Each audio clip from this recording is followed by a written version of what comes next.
And the same Holy Ghost now is keeping Paul during this Pentecost celebration at Jerusalem while he's bound. And if it seems that this is the last hour for Paul, as sometime it comes in the midst of sickness that leads to death, have you done your job?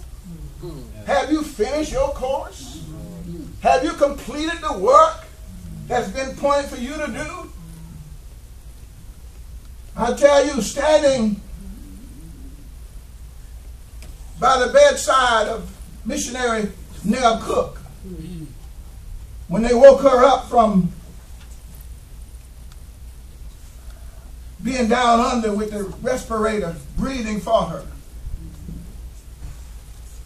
and her body had wasted away, there was no way she could live.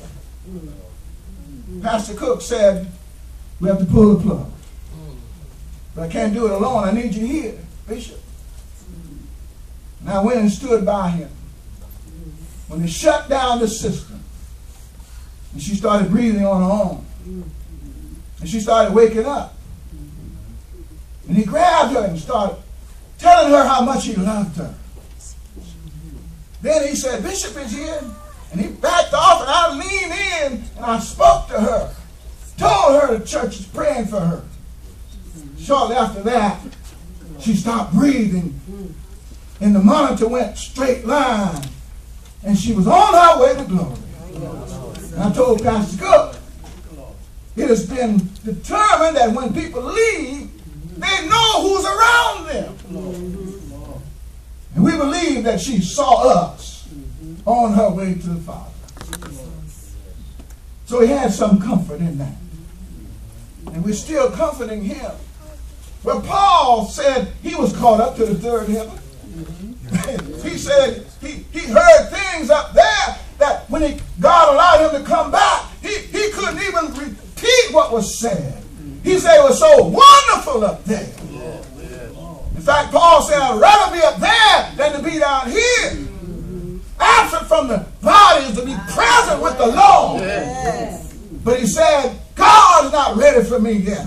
So he had to accept the beatings. He had to accept the change. He had to accept the scourgings that came against him.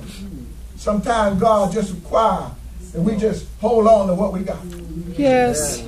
Just keep on keeping on. Yes. You don't feel it, don't have to feel it. You don't like it, you don't have to like it. Folks curse you, say bad things about you. You keep doing what God said do.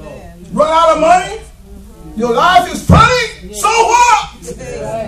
God got the cattle on 10,000 hills. He said if I was hungry, I wouldn't ask you. And so, this time for safekeeping, for Paul to appear in a Roman court, the Holy Ghost is keeping Paul.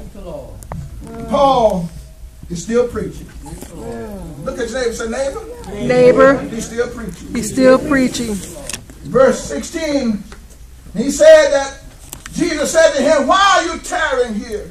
Arise and be baptized. Wash away your sin, calling on the name of the Lord. It came to pass that when I was come again to Jerusalem, even while I prayed in this temple, I was in a trance and saw him saying unto me, make haste and get thee quickly out of Jerusalem, for they will not receive thy testimony concerning me.